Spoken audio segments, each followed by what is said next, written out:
Your utilitarian truth of your utilitarian knowledge is moving closer and closer to ontological truth. That's how you would evolve. Yes, and that is precisely what evolutionary psychologists actually assumed. Great. Right. However, I thought I just made that. Yeah. Right. Well, it's actually quite intuitive.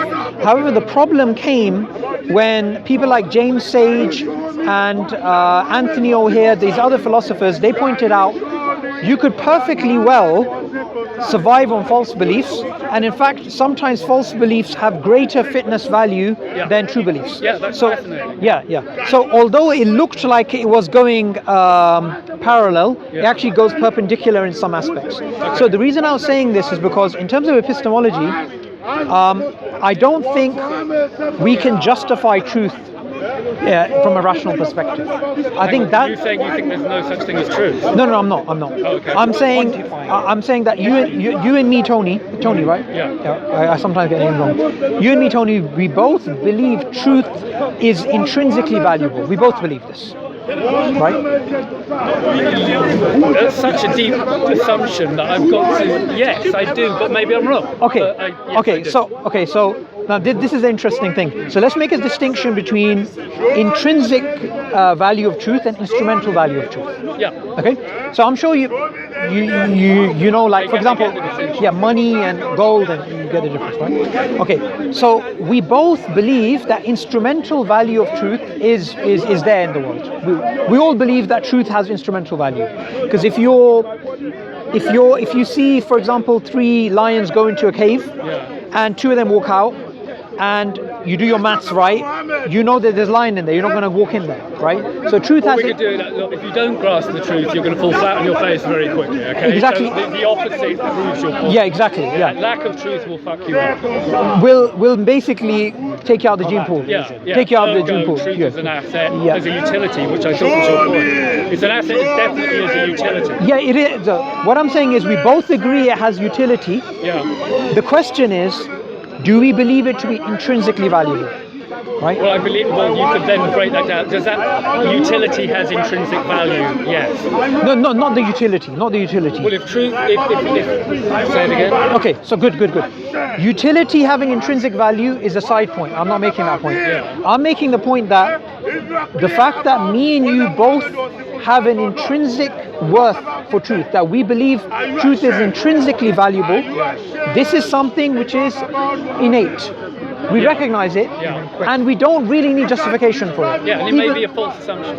Well, I believe it's true. So do I. Yeah, but here's another. We can show a sphere where truth, ontological truth, has utility. Therefore, at least in part, truth has a functional value. You're right here. But I'm going to make a different point. The point I'm going to make is truth is so intrinsically valuable that we are willing to give up the utilitarian value of false beliefs to go with the true beliefs which are uncomfortable. I think that's a really nice insight, and I would say that it's not my insight. It's well known. I think that what you're saying It was mine. Okay. I thought that for a couple of months. No, it's actually quite. Whoever's it was, it's quite beautiful because it speaks to faith. I think to me that speaks to faith. So I'll let go of my short-term utilitarian interest because I have a faith that there is a bigger destination that I should try and embrace. Yeah. No, I think that's a very spiritual insight, and I concur with it. Yes. Yeah. So the reason why I brought us to this junction is because of epistemology. Okay. Now, in terms of my epistemology, you seem to be following this Cartesian skepticism sort of view, right? Is it? Okay. I think therefore I am, and that's like the main thing, everything else is built upon. Well, actually, I think it's I care, therefore I am, or I feel, therefore I am is even deeper. Or I think, as God put it, I am, therefore I am. Okay. If you want to go really mystical. Okay. But I think there's one key defining thing. There's one statement you can break it down to, an axiomic statement of self-existence, which is irrefutable. Yeah, that's what Descartes did. Everything else. I don't know exactly how you phrase that statement. Yeah. I think it's I feel, therefore I am. Yeah, so the first person to do this within Western philosophy was Descartes. Yeah, sure. So meditations So I disagree with that view. Right? You do? Yeah. Even though Descartes was a theist and he used this argument to actually build a case for theism, I still don't think that's right. Okay, what's not right? Okay, his Cartesian skepticism I don't agree with. Right? And the reason why I don't agree with it is because what he's basically doing is he's doubting everything and then going back to what he really knows, which is that fact that he exists. And from there, he's building a case for everything. Right? He's trying to get back. My understanding of the context of that situation was the world being round. A lot of ideas and assumptions that human beings have carried for centuries were suddenly under attack. The species was going, what do we know? What do we know for sure? Because like the flat Earth, it turned into the round Earth. You just had the discovery of America and all of this. So, and in light of that uncertainty and that sense of topsy-turviness, they were looking for core axioms they could rely on. So Descartes went hunting for one, and he went, okay, you can stand rock solid on I think, therefore I am, everybody. You can relax. We have a certainty again. It's not all just in the eye of the beholder. So it was an important contribution. It was a contribution, but I think, like with anything, he went to an extreme. He may well have done. I'm just applauding the fact you need the underlying axioms to build any case. Well, you do.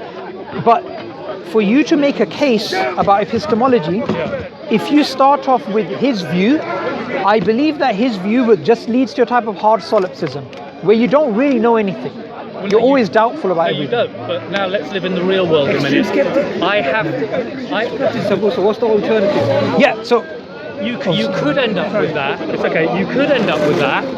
But I'm willing to embrace the fact that I'm a flawed creature with flawed perception. No, that's fine. But I have to make choices in the real world. Yes, exactly. As best I can, even though I'm only guessing what the real world is. And I learn through experience the best patterns of choices to make. So that's the pragmatic view. I'm being pragmatic, so I'm not being solipsistic. No, you're not. What I'm saying is, logically, that view leads to solipsism. However, what you're doing is... No. I think it can lead to solipsism. It can lead to philosophical idealism, which I think is a mistake. I think the two are compatible. Reality ultimately is just in my mind. Okay, fine. But there is a real world out there with objective rules. Yeah, sure. But I know where we're disagreeing now.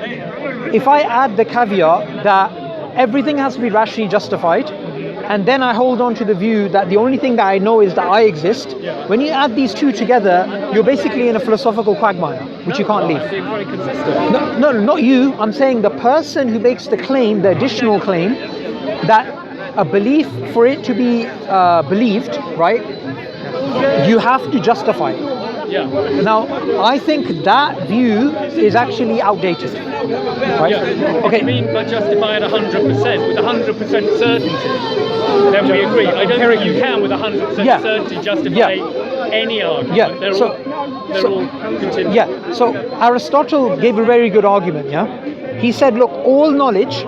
If you ask someone, how do you know A? He says B. How do you know B? Because of C.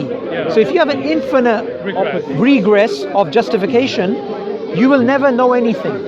So what he has said is that there's some foundational beliefs which are axiomatic, which are unjustifiable, and those are used to build your worldview. Yes, correct. Now that's the foundationalist view. I believe that view makes more sense. I'm a foundationalist. Okay, if you're a foundationalist, then Descartes. Okay, you can sort. In the way you described it, I'm totally. Okay.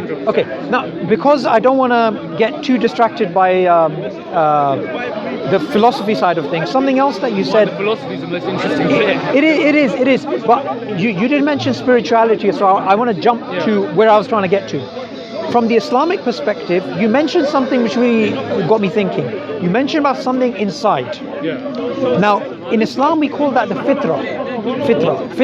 Okay. Fitrah means your innate disposition. Your innate disposition. Now, we don't believe that you need to rationally justify God's existence, although it can be rationally justified. We don't believe you have to rationally justify morality, although morality can be rationally justified. So there is an element which is the philosophical rational side, but there's also a spiritual dimension which is higher than the rationality. I agree that spirituality transcends rationality. I'll give you one example why, Tony, right? The example is this. You and me, we both believe right and wrong exists. We believe this. I think the odds, I hope they do, and I think the odds are fightable. Okay. I also believe that maybe not. It's possible I live in a universe where there are no moral imperatives and this is a kind of hell, as I think I said before. It's possible we just landed in a horrible place. But it's also possible we've landed in a place where actually there are moral imperatives and it's a bit better than that. Both things are on the table. So from the Islamic perspective, deep down inside, we all know there is right and wrongs. Deep down. I can accept that there might be. Can you accept the possibility there may not be? Okay, so in terms of the ontological existence of right and wrong, I'm an absolutist. I believe that right and wrong does exist. Where I can be a skeptic is in terms of how do we know this particular right or this particular condition. Got it. Okay. But so ontologically, I do believe they exist. For example, ontologically, I hope they exist, and I believe I'm fighting the corner that goes, there is a moral imperative. I want to fight it, but I want to do it on the understanding that I might be wrong, and we might all be in a hell of a shit. But I think it's important to realise, knowing that we might be in deep shit here, I think is important because it tells you what the stakes are. If you're 100% sure that it's all good, there's actually less of an imperative on you to really do hard work. But when you realise that the stakes are very, very high here, if there are no moral imperatives, we're in trouble. Yeah. So, and it's possible there are. Okay, so the difference between us now is, so far we've agreed a lot, the difference between us now is, I believe with certainty in God, and I believe with certainty that morals exist and these things happen. You're saying it's a possibility, but you're also saying that there's a possibility this is not true. Now, I want to tell you the difference between us and why the difference is there. I believe the way you're arriving at it is only using rationality. Well, okay. It doesn't feel that way. Okay. No. What I'm saying is, so far, you're using just your reason and your rationality, and even if something seems very reasonable, such as the fact that right and wrong exists, truth is valuable, you'll always have a 1% doubt. You say maybe it's not the case. You'll always keep that door open.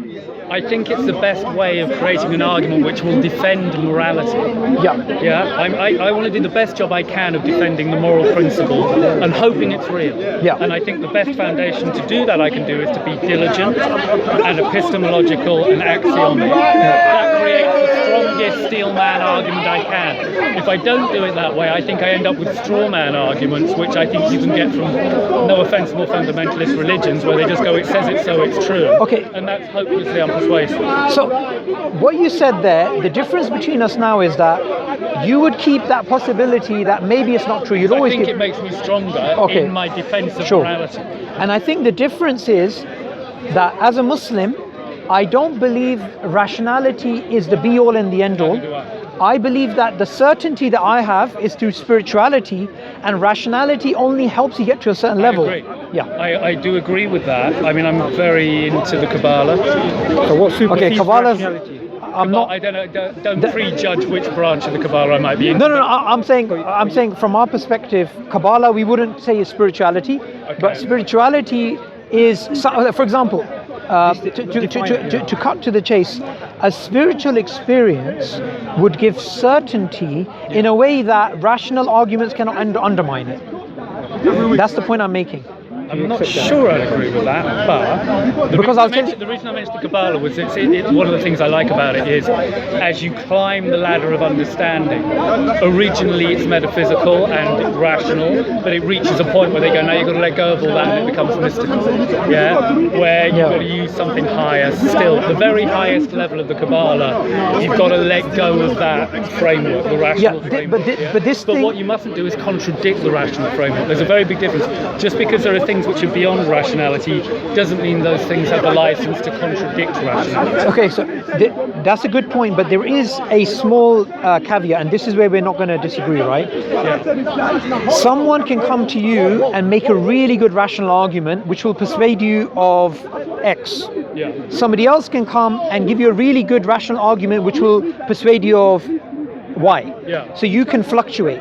However, the certainty that you get from spirituality, it makes you understand that, look, now I know this thing to be true, so it doesn't matter if someone comes and tries to give me an argument against it. Eventually I will come to the true argument. I see that as a mistake. I think that degree of certainty is counterproductive to, I've said this before, don't take this wrong, to jihad. I think if jihad means struggle, and I think it does, I think there is more struggle if you're carrying some element of doubt. It's harder to struggle with the eternal conundrums and problems and moral dilemmas of spirituality. It's easy to do if you've got no doubt. Frankly, it's like saying I'm brave but I can't feel fear. Okay. If you don't feel fear, you're not really brave, and if you don't have any doubt, you're not really struggling at a fundamental level. I think a better way of explaining it is from this perspective. We believe that through a spiritual experience, you can reach a level of certainty which cannot be undermined by someone trying to make you doubt something. That may or may not be true. Yeah. I don't know where to go with it. Okay, as long as the struggle part's separate, isn't it? Well, I think there's more struggle in having a sorry, I'm doubt, getting confused. I remember Muhammad Hajib saying recently, when I was younger, one of the things I said was, "I'd just give me anything but doubt." Okay, and I thought actually maybe that wasn't so insightful, because a bit of doubt. He said, "The Prophet, I'll take anything, but I don't want doubt." Okay, and I think a bit of doubt can be useful. Okay, so look, what it is no human being can say that they are doubtful about everything. We have to have certainty in something to doubt something else. And I've already defined the thing I have certainty in. Which is this. Which is something like, I think, therefore I am. So we both agree. You can have certainty in something. Yeah. The only difference is that your certainty is a set of things which is smaller than my range of certainties. That's all it is. Yes. But I think if we inspect our certainties, you'll discover that the one I'm embracing is being more diligent. Well, but ultimately, surely, if you don't know whether you're dreaming now or not, then everything's up for grabs. Okay, so here's the thing. All of us have had a dream where we thought we were awake. Yeah. Therefore, we don't know 100% that we're not dreaming now. Yeah. Therefore, you don't know that you're always dreaming. Therefore, you don't know that everything you think you've learned wasn't a dream. Yeah. Therefore, essentially, you know nothing for certain except that something's happening. That's all you actually know. This view I flirted with after I left university, and I was really trying to get to grips with it. I rejected it eventually because it itself is incoherent, and I'll explain to you why it's incoherent. Cool. The reason why it's incoherent is because if you are to have this idea that, okay, I don't know whether I'm awake or I'm sleeping, right? And I don't know the difference between the two. No, I do know. I can place strong bets on the difference between the two. I just don't know 100%. The word "no" to me means 100%. Maybe you guys have that connotation. Maybe this is my mistake. When I've heard people say "no," I think they mean 100% certain. Okay, but either way, as opposed to guess or prefer. No means definite. Sure. The thing is, it doesn't make a difference because you're still in existence. Yeah. So whether you're dreaming or you're awake, that's exactly my point. Yeah. So the existence itself, of itself. Now, can we have a situation in which existence, like we exist as awake beings or brains in vats or whatever it is? So it's kind of irrelevant whether we're going to illusions or not. No, it's not, because the fact that I exist is 100% knowledge certainty. Now, the qualities of the existence I'm in, that's up for debate. Right. Those are the things we're debating now. We're going, there's some stuff going on here. There's some laws, there's some rules, or maybe there aren't. Are there rules? Aren't there? So, how do the rules work? And all of that is up for debate, and I can never be epistemologically 100% sure about any of it. But we can also be certain, like Descartes came to the certainty, he used a different argument, that there is a creator who is the cause behind all of existence. That's a massive jump. That's an enormous jump. Okay, wait. In terms of existence, ultimately, why do we believe we exist? What's the reason that we believe? It's beyond the reason. That's the whole point. It's the axiomic bedrock of self-defining certainty, which means I can get past the turtles all the way down thing, because you'll never be able to prove a thing because of foundationalism. Hume's fallacy of induction and Gödel's incompleteness theorem. Foundationalism. Rationalism is always eating its own tail. Foundationalism, right? Basically the same view you said you agreed with. The same applies for truth as it does for existence. The very fact that me and you, Tony, are having this long discussion is because you value truth and I value truth. I value truth. Right. And all of our lives, we live our life in a way that we value truth intrinsically, and we also value right and wrong intrinsically. Yeah. And these things, therefore, do not need rational justification necessarily. Not necessarily, but it's highly advantageous if you can give some rational. Because we agree, you talked about utility. It's very advantageous if we can define these terms better, so that, if nothing else, we can collectively aggregate societies around them. If we can collectively agree on moral codes, which also makes sense, and they stress test rationally, they stress test intuitively, and so on, we can create better worlds for ourselves. And no, but we both agree, even if they had no utility, we should still value it. We should still. But if it happens, their utility is, I would have thought, fairly self-evident. No. However, truth can sometimes be horrible. Yeah, unfortunately. Right? Yes. Yeah. So, for example, me knowing my own, like I can tell my children, you know what, you're never going to die. It's a myth. Yeah. People don't die. Yeah. In a way, they'll live their happy life. One day they'll die, and they won't know that they died.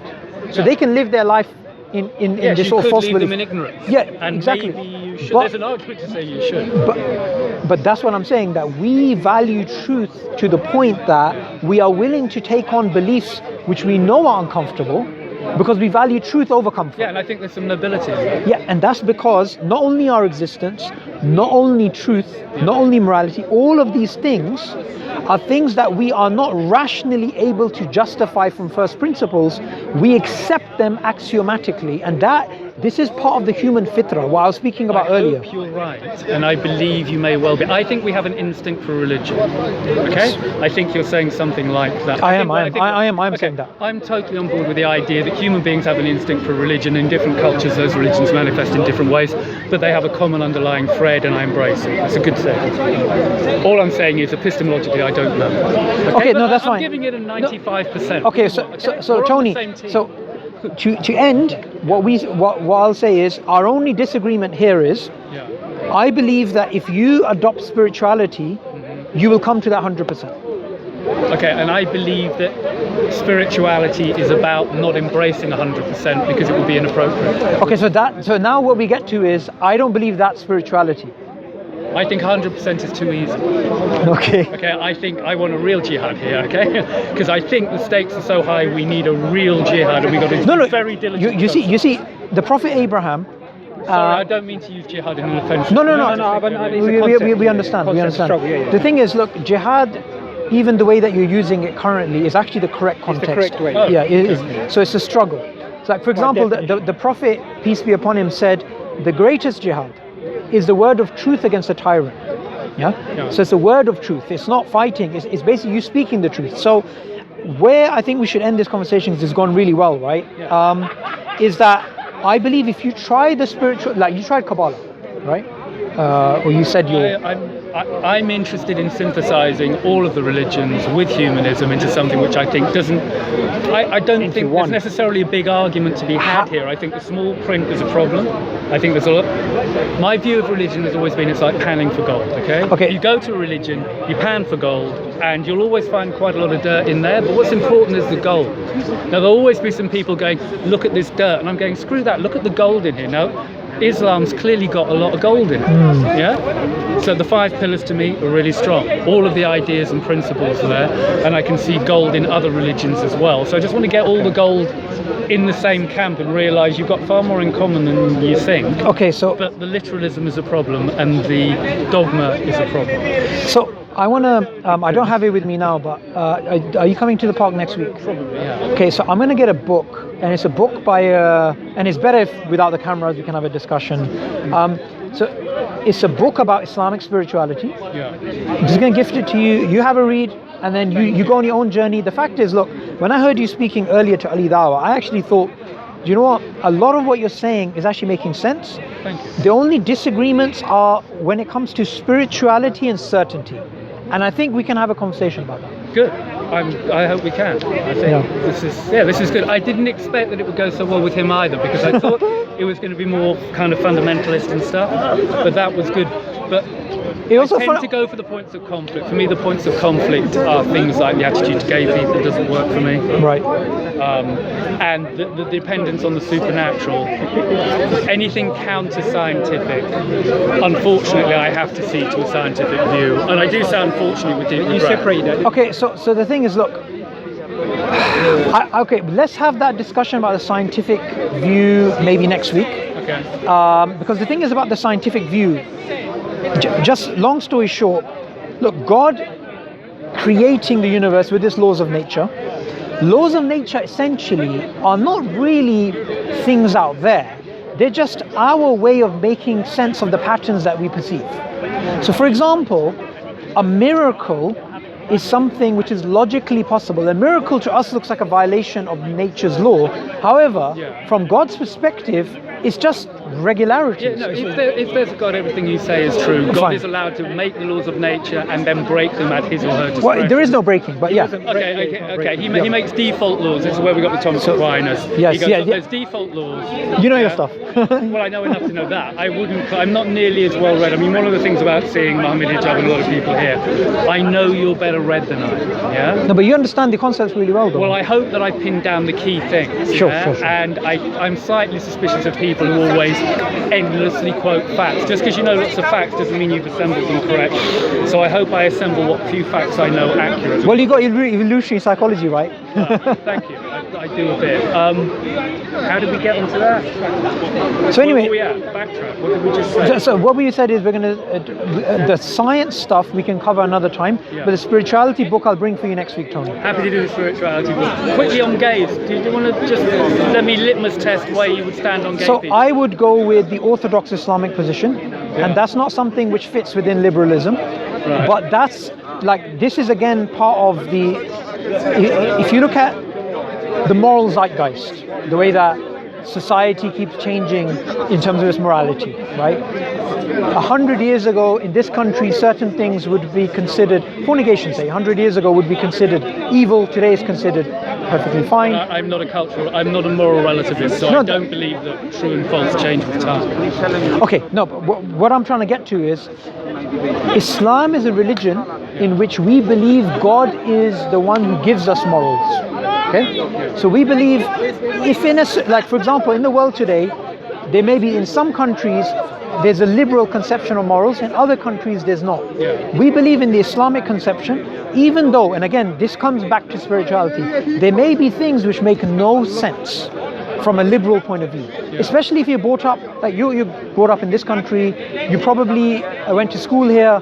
Here we have this egalitarian view, so the views that Islam holds about, for example, gender roles, homosexuals, freedom of speech, this, I'm not going to lie, there's a lot of discrepancies between that and a Western liberal paradigm. So the question really is, if Islam is true, then it should be followed regardless of whether we feel it's right or wrong. If you're going to adopt a literalist interpretation, the more flexible you're willing to be with your interpretation, the more you're willing to see it the way I viewed it, as being sifting for gold. Okay, but do you know? Then you can start. Do you know what, Tony? The same, I as a Muslim, the same thing I could say about liberalism. I could say, well, because in this case, what we're doing is we're looking at Islam and we're saying, let's make it malleable according to liberal ideals, but you could do the same thing. The door swings both ways. I don't want to come across as the kind of liberal. I hate postmodernism, okay? I'm the enemy of postmodernism, okay? And as I said to, he's gone now, but he was really nice. The guy Ali Dawa. Yeah, no, the guy originally spoke with Dawood. Probably, he was great. As I said before, when Jordan Peterson debated Sam Harris, I respect both of them a lot, and they both agreed that the enemies are on the one hand dogma and on the other hand postmodernism. The idea that all morality is relative and in the eye of the beholder, that's a real danger. It might be true, but it's a dangerous truth. I don't think it's true, but I didn't think it's true, but it might be. But it's a dangerous truth, and we've got to. That's the battle to have, is moral imperatives, But dogma is the other problem. Okay, but you've got to walk between the two. But you know, when you said dogma, someone could say that you saying, I'm certain that I know I exist, they could say that's dogmatic. They could, but I think they'd be wrong if they were honest with themselves. No, so all I'm saying is, the light's on. That's all I know. Yeah, so what you're saying is keep an open mind. The light's on. Of consciousness. Do you feel like he answered your question? Which question? I don't, but maybe. I know he didn't, but I don't think he was lacking it. I think we just naturally moved somewhere else. I think.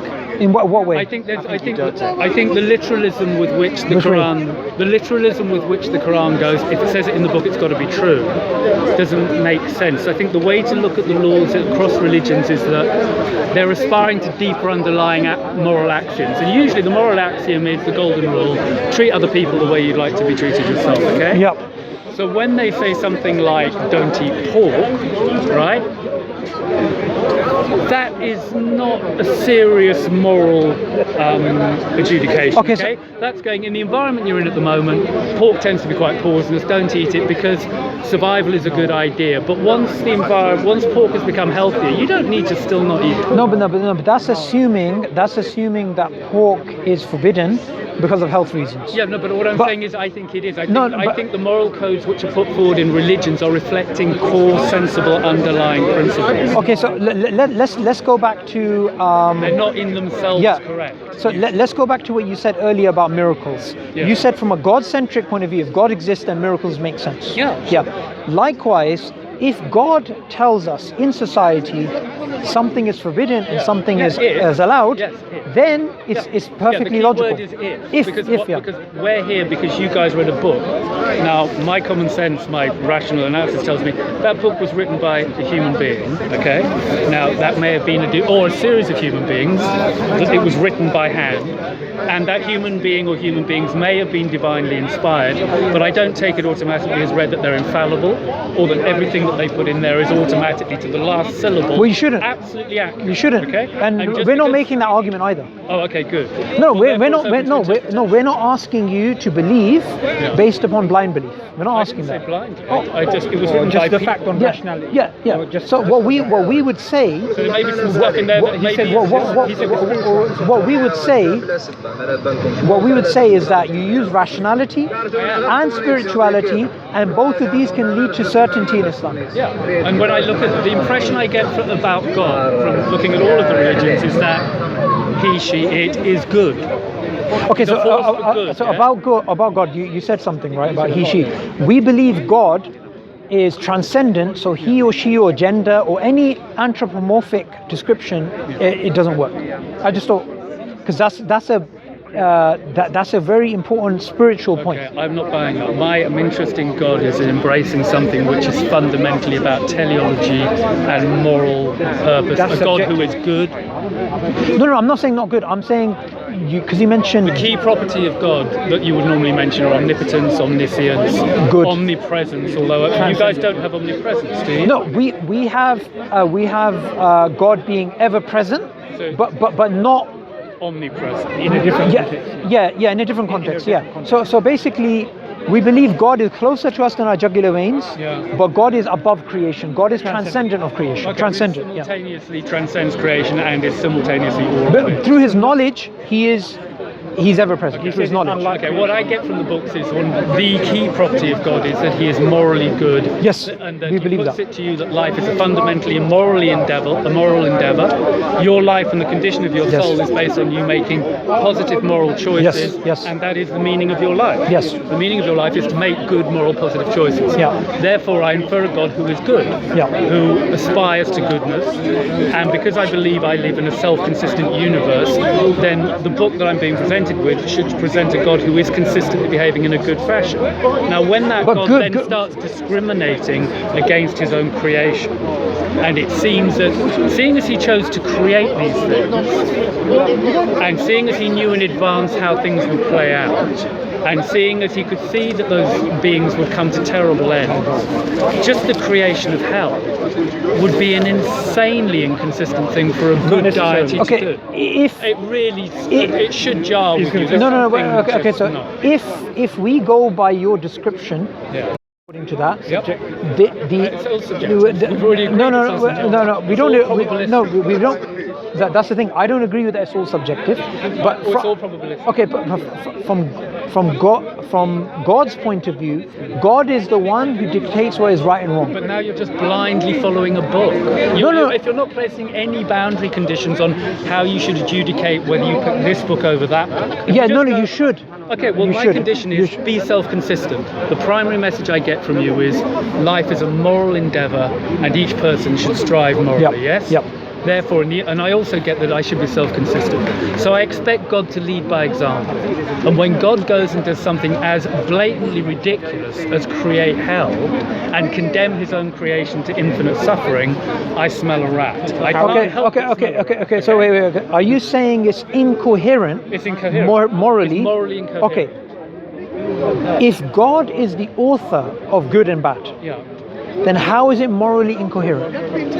Just as he is presenting a universe to me. He presents to me a universe with rules and goes, live meaningfully as a good person. Assuming that's what God chose to do. He decided to create me and B, to tell me this. And yet his behavior simultaneously is in contradiction to what he chose to tell me. How? Because he created hell. Okay. He decided that he wouldn't be very benign or loving, that he would punish certain things infinitely for making finite transgressions, which is built into their hardwiring because they're fallible.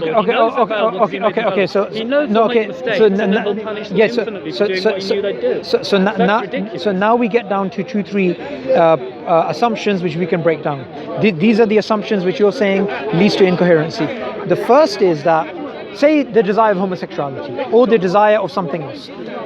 It doesn't mean a human being has to act upon it, number one. I know, hang on, I know this argument. You're saying there's a difference between having a proclivity and choosing to act on it. And number two, one second. Number two, the Prophet Muhammad taught us that all of mankind, all of the children of Adam are all sinners, and the best of the sinners are those who repent. So it's not the case where a person is sinful and that's it, game over. I get it, but just think it through devil's advocate a minute. God went through a creative process in his head where he goes, I can create whatever kind of universe I want. I know, I'll create some beings that are fallible.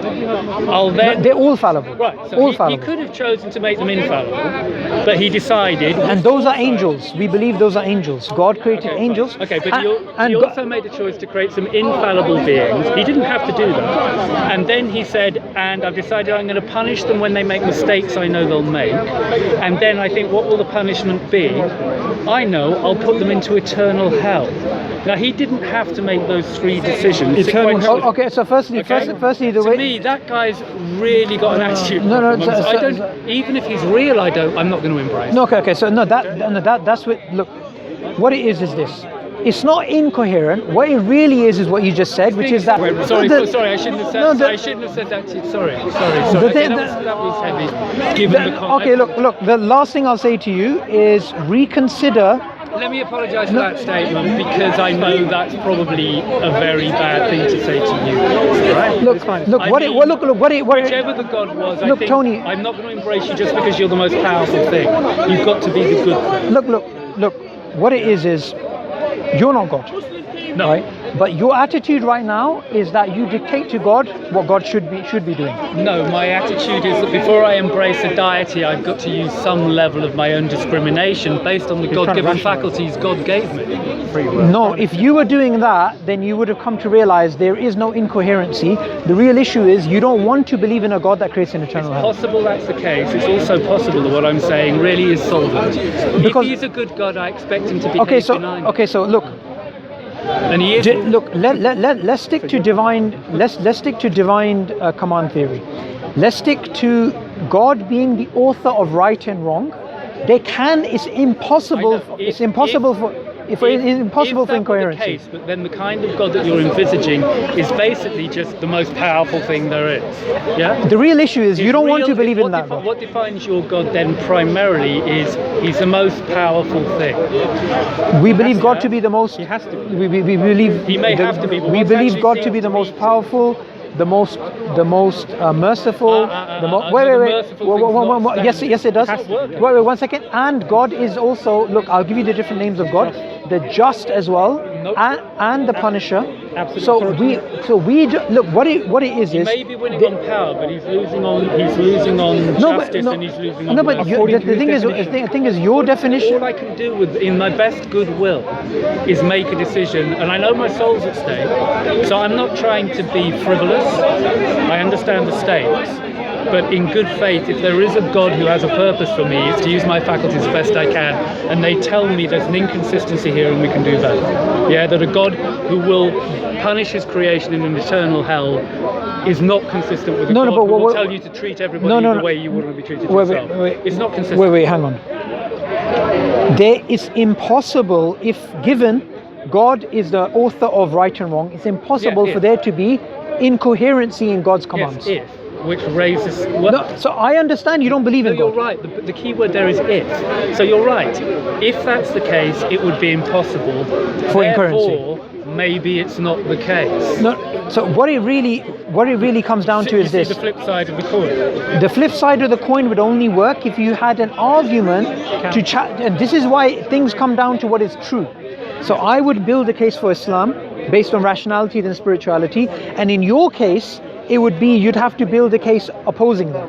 So right now, we're looking through two different paradigms. I'm not trying to oppose. I'm saying I want to build the most self-consistent. I've got to guess the nature of the universe I live in. I've got to place good bets on it, yeah? Life is about trying to make good value judgments, which means good bets, good guesses on how to evaluate things, okay? Right. And I'm evaluating I live in a self-consistent universe. Maybe I'm wrong, maybe it isn't. But I'm placing my bets on that one, self-consistency, yeah? And because I expect self-consistency, I'm going to apply that axiom across the board in all fields, but what you do, including religion, morality, science, and everything, sure. Personal ethics. No, but I understand. And I notice a clear inconsistency in religions which insist on a hell. That's contradictory to the idea of a merciful God. No, but now, hang on, you must at your gut level be able to appreciate my point. The clear contradiction between hell and mercy. No, there is no contradiction. I'll explain to you why. I can't even feel 1%. No, I'll explain to you why though. It's going to be difficult. No, I'll explain to you why. Nobody goes to hell unless they deserve it. But they can't possibly deserve it if they got created against their will. Hang on.